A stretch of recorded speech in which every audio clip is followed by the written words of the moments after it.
ಅಂದರೆ ಕಾಂಗ್ರೆಸ್ಸು ಮೊದಲಿಂದನೂ ಇದನ್ನೇ ಮಾಡ್ಕೊಂಡು ಬರ್ತಾ ಇದ್ದಾರೆ. ಆರ್ ಎಸ್ ಎಸ್ಸನ್ನು 3 ಹಂತದಲ್ಲಿ ಬ್ಯಾನ್ ಮಾಡಿದರು. ಎಲ್ಲೋ ಒಂದು ಕಡೆ ಅವ್ರು ಮರ್ತಿರೋದು ಜವಾಹರಲಾಲ್ ನೆಹರು ಅಂತ ಈ ರಾಷ್ಟ್ರದ ಪ್ರಧಾನಿಯಾಗಿದ್ದವರು ಗಣರಾಜ್ಯದ ಪೆರೇಡ್ನಲ್ಲಿ ಆರ್ ಎಸ್ ಎಸ್ ಅವ್ರನ್ನೂ ಭಾಗಿಯಾಗುವಂಗೆ ಮಾಡಿದ್ದು ಇವರು ಮರ್ತಿದ್ದಾರೆ ಅಂತ ನಾನಾದರೂ ಭಾವಿಸ್ತೀನಿ. 3 ಬಾರಿ ಈ ದೇಶದಲ್ಲಿ ಆರ್ ಎಸ್ ಎಸ್ ಮೇಲೆ ನಿಷೇಧವನ್ನು ಹೇರಲಾಯಿತು. ವಾಪಸ್ ಯಾಕೆ ತೆಗೆದುಕೊಂಡ್ರ?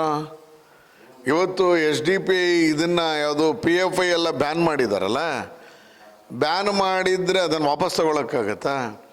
ಅಕ್ರಮ ಚಟುವಟಿಕೆಗಳು ಅಥವಾ ದೇಶದ ವಿರೋಧದ ಹೇಳಿಕೆಗಳು ಚಟುವಟಿಕೆಗಳು ಅಲ್ಲಿ ಕಾಣಬರ್ತಾ ಇದೆ ಅನ್ನೋ ಕಾರಣಕ್ಕೆ ನಿಷೇಧವನ್ನು ಮಾಡಿದರು.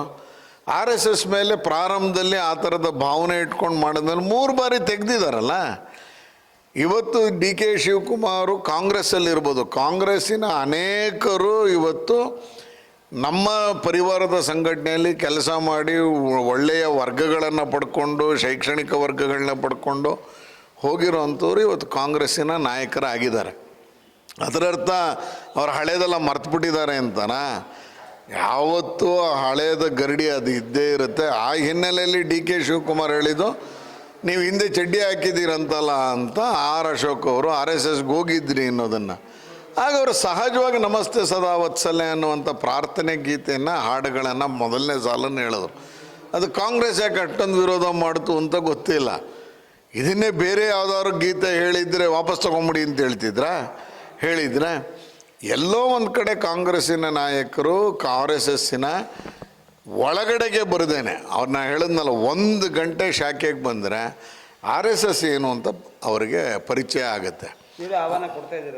ಖಂಡಿತ ಒಳಗೆ ಬಂದು ನೋಡಿ, RSSನ ಶಾಖೆಗೆ ಹೋಗಿ ನಿಮ್ಮ ಶಾಖೆ ಹೆಂಗೆ ನಡೆಯುತ್ತೆ ನೋಡ್ತೀವಿ ಅಂತೇಳಿ ಅನುಮತಿ ಸಿಗುತ್ತೆ. ಪ್ರಿಯಾಂಕಾ ಖರ್ಗೆ ಅವರು ಸಾಕಷ್ಟು RSS ವಿಚಾರದಲ್ಲೇ ಮಾತಾಡ್ತಾರೆ, ಬೇರೆ ಸಮಸ್ಯೆ ಬಿಟ್ಟು ಅವ್ರಿಗೆ ಆಹ್ವಾನ ಕೊಡ್ತೀರಾ ಸರ್? ಪ್ರಿಯಾಂಕಾ ಖರ್ಗೆ ಅವತ್ತು ಅದನ್ನೇ ಹೇಳಿದ್ದೀವಿ, ನೀವು 1 ಗಂಟೆ ಬಂದು ಶಾಖೆಯನ್ನು ನೋಡಿ, ಕೂತ್ಕೊಂಡು ನೋಡಿ, ಭಾಗವಹಿಸಿ ನೋಡಿ. ನಿಮ್ಗೆ ಅನುಮಾನ ಇತ್ತ ನೀವು ಯಾರನ್ನಾರು ಕಳಿಸಿ ಏನು ನಡೀತೆ ಅಂತ ನೋಡಿ. 1 ಗಂಟೆಯ ಶಾಖೆಯಲ್ಲಿ ಏನು ನಡೆಯುತ್ತೆ ನೋಡಿ, ನಿಮ್ಗೆ ಅರ್ಥ ಆಗ್ಬಿಡುತ್ತೆ ಅದು ಏನು ಮಾಡ್ತಾರೆ ಅಲ್ಲಿ ಅಂತ. ಶಿವಾಜಿ ಮಹಾರಾಜರ ಆಟದಿಂದ ಹಿಡಿದು ಎಲ್ಲವನ್ನೂ ಆಡಿಸ್ತೀವಲ್ಲ ನಾವು. ಆ ಹಿನ್ನೆಲೆಯಲ್ಲಿ ಕಾಮಾಲೆ ಕಣ್ಣಿ ಇರಬಹುದು ಅನ್ನೋದು ಬಿಟ್ಟರೆ ಸಂಘದ ಬಗ್ಗೆ ಏನೂ ಗೊತ್ತಿಲ್ಲದೆ ಇರೋರು ಈ ಥರ ನಡ್ಕೋಬೇಕು. 100 ವರ್ಷ ಆಗ್ತಿದೆ ರೀ RSSಗೆ.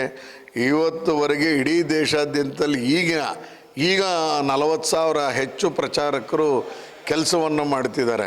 48 ವಿವಿಧ ಪ್ರಕಾರಗಳಲ್ಲಿ ಕೆಲಸ ಮಾಡ್ತಿರುವಂಥ ಸ್ವಯಂ ಸೇವಕರಿದ್ದಾರೆ. 56,000ಕ್ಕೂ ಹೆಚ್ಚು ಶಾಖೆಗಳು ನಡೀತಾ ಇದೆ. ಪ್ರಚಾರಕರು ಹೆಚ್ಚು ಕಡಿಮೆ 50,000 ಸಂಖ್ಯೆ ಇದ್ದಾರೆ ಎನ್ನುವಂಥ ಮಾಹಿತಿ ಇದೆ. ಆ ಹಿನ್ನೆಲೆಯಲ್ಲಿ ವರ್ಷ ಏನು ಬಹಳ ಎಜುಕೇಟೆಡ್ ಇವತ್ತು ಪ್ರಚಾರಕರಾಗಿ ಬರ್ತಾ ಇರೋವಂಥದ್ದು.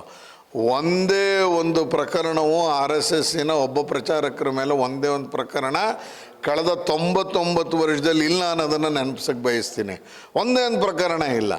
ಆ ರೀತಿಯಲ್ಲಿ ಶುದ್ಧ ಹಸ್ತರಾಗಿ ದೇಶಕ್ಕೆ ಮಾಡ್ತಾ ಇರುವಂಥ RSSನ ಮೇಲೆ ಗದಾಪ್ರಹಾರ ಮಾಡುವಂಥದ್ದು ಮಾಡ್ತೀರಿ. ಯಾಕೆಂದರೆ 100 ವರ್ಷ ಇದೆ ಅಂತ ಇವರು ಏನು ಮಾಡ್ಕೊಳ್ಳೋಕ್ಕೂ ಆಗಲ್ಲ, RSSನ ನಿಷೇಧ ಮಾಡೋಕ್ಕೂ ಆಗಲ್ಲ, ಮತ್ತೊಂದು ಮಾಡೋಕ್ಕೂ ಆಗಲ್ಲ. ನಮ್ಮ ಪಾಡೆ ನಾವು ಕೆಲಸ ಮಾಡ್ಕೊಂಡು ಹೋಗ್ತಿದ್ದೀವಿ ಅನ್ನೋದನ್ನು ಹೇಳಕ್ಕೆ ಬಯಸ್ತೀವಿ.